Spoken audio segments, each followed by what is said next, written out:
Oi, oi! Tudo bem com vocês?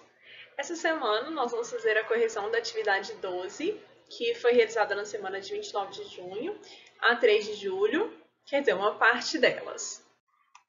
Porque nessa semana a gente teve tanto atividades da apostila quanto do livro.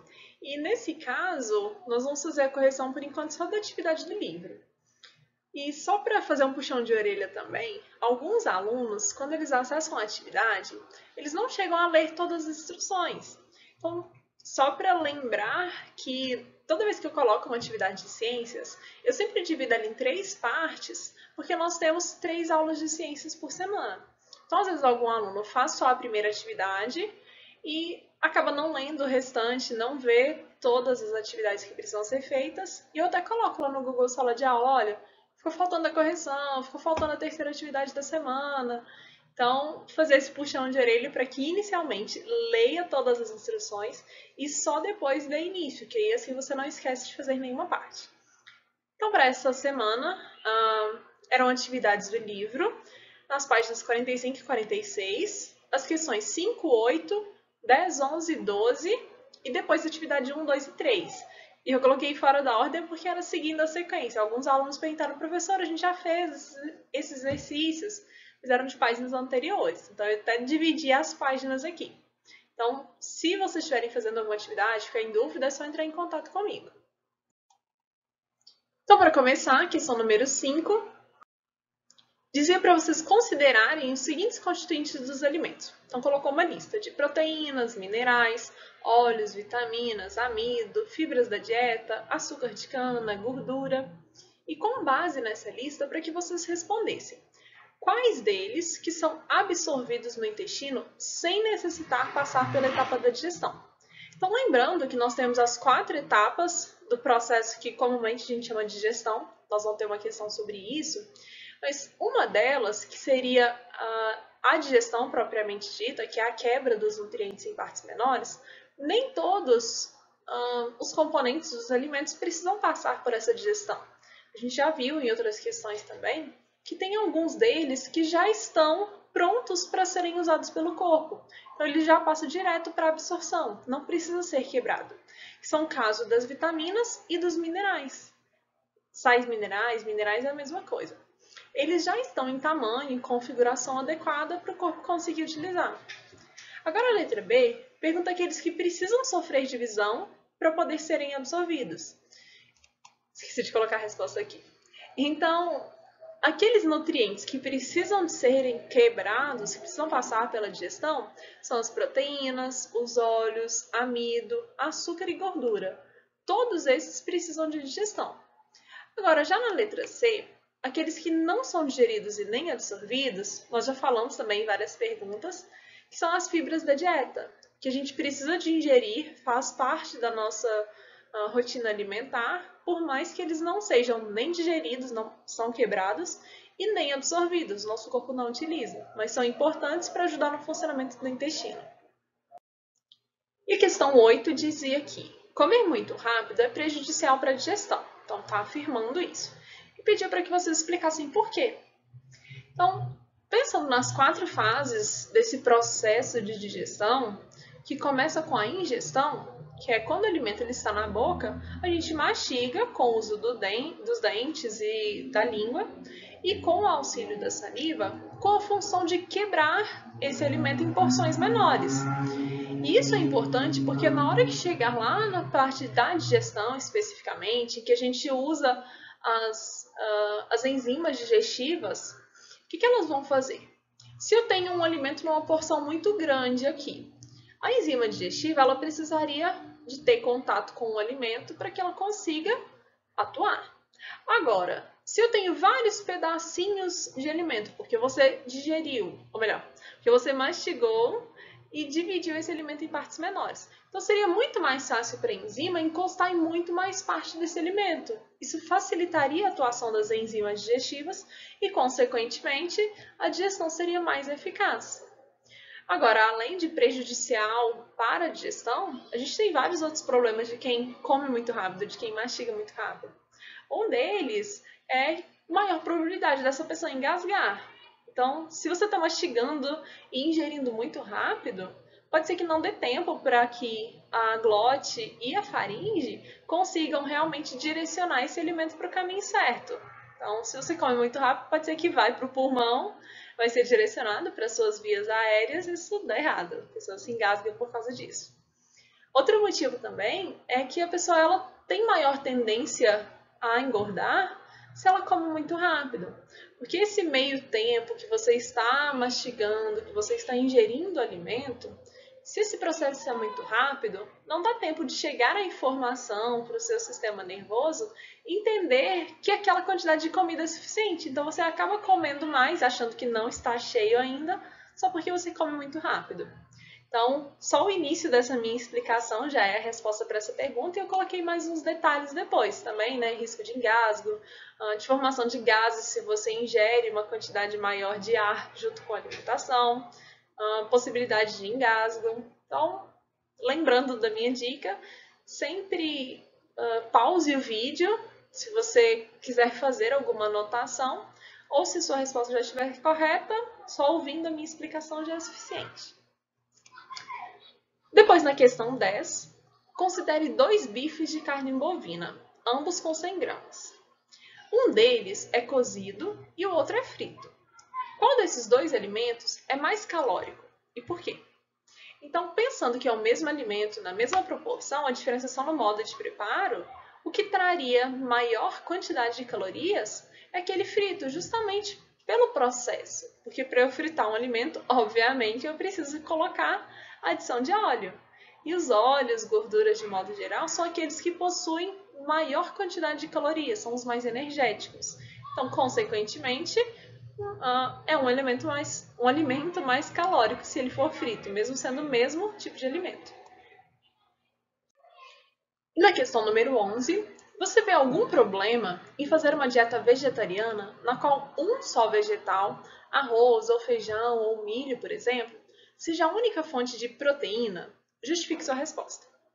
Então, lembrando que as proteínas, elas são um tipo de nutrientes que quando são digeridos, quando são quebrados, eles são um conjunto de aminoácidos.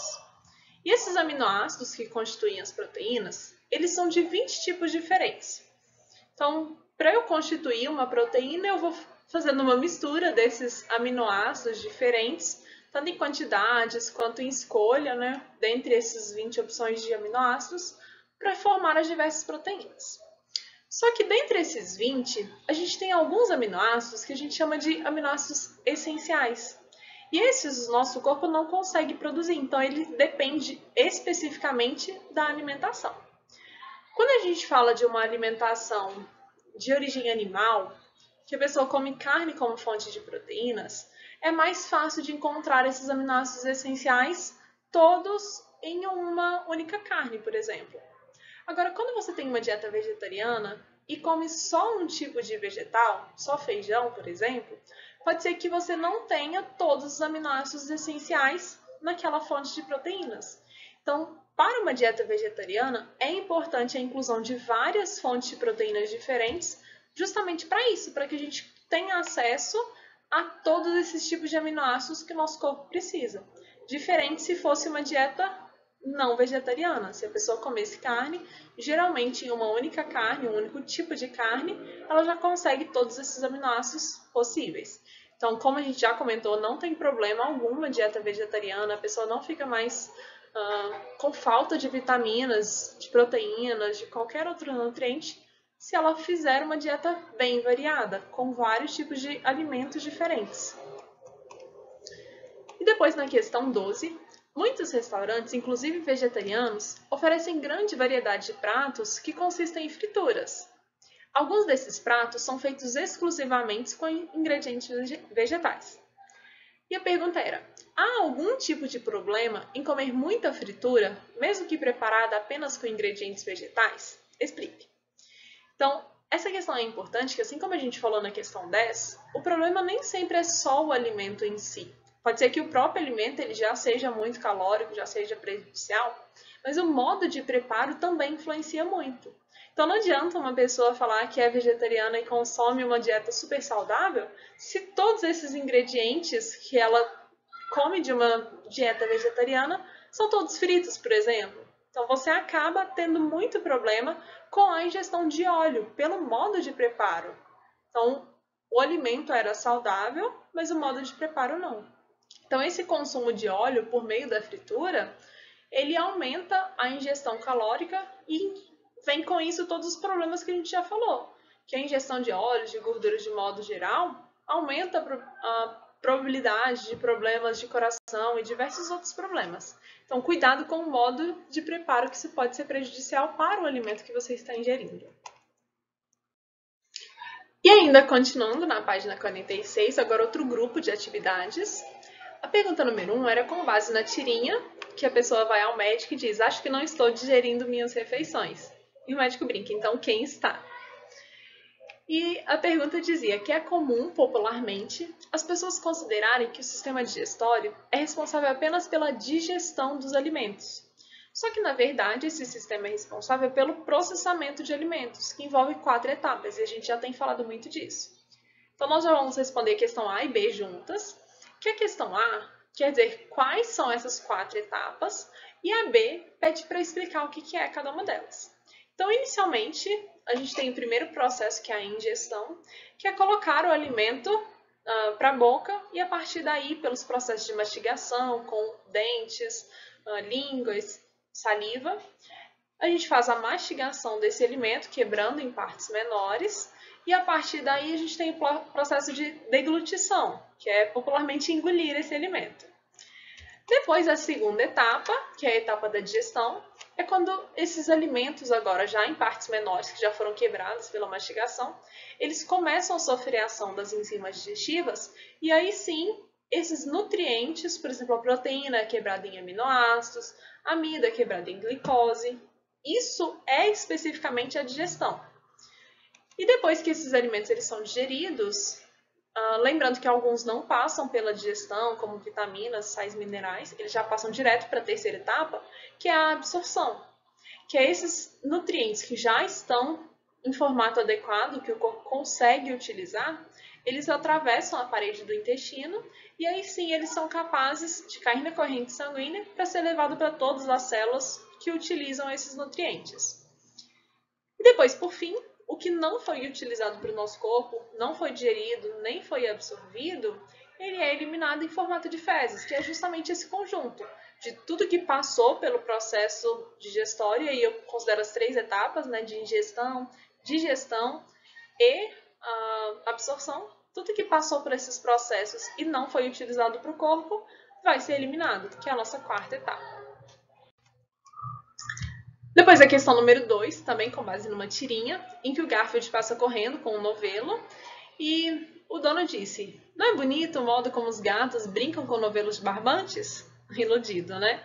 Que aí quando ele olha na geladeira, ele diz: onde está o macarrão? Então, com base nesse macarrão, a pergunta era: qual tipo de nutriente presente em maior quantidade nesse tipo de alimento? E qual a sua principal função no organismo? Então, quando a gente fala de macarrão, de massas em geral, a gente fala especificamente de carboidratos, e dentre esses tipos de carboidratos a gente tem vários. E especificamente no macarrão, é o tipo de carboidrato amido. E falou em carboidrato, primeira função no organismo é função energética. E depois a questão 3, ainda sobre essa tirinha, disse que esse nutriente não é absorvido diretamente pelo nosso organismo. E aí pergunta o que ocorre com ele na digestão para que possamos absorver. Então, lembrando que o amido, que é um tipo de carboidrato, ele precisa de ser, na digestão, quebrado em partes menores. Ele é um dos nutrientes que precisa de ser digerido. Não é igual uma vitamina que já está pronta para ser absorvida. No caso do amido, quando ele é quebrado em partes menores, tem a liberação da glicose, que é como se fossem as pecinhas que constituem o amido. Assim como os aminoácidos são as pecinhas que constituem a proteína.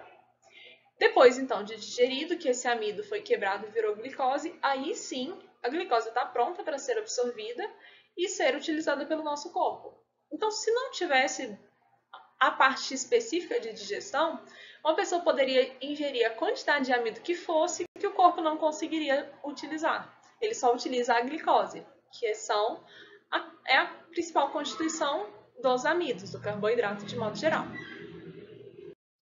E com isso a gente finaliza essa correção. E só lembrando do que eu já falo sempre com vocês, qualquer dúvida não deixe de anotar. Quando vocês fazem a leitura, a correção ou até mesmo um exercício especificamente, anotem as suas dúvidas e mandam, que mesmo que eu não consiga ler todas as respostas, pelo menos as dúvidas eu sempre leio, respondo, ou pelo Google Sala de Aula, ou pelo WhatsApp, que eu tento sempre estar à disposição para o que vocês precisarem. Não deixem dúvida passar.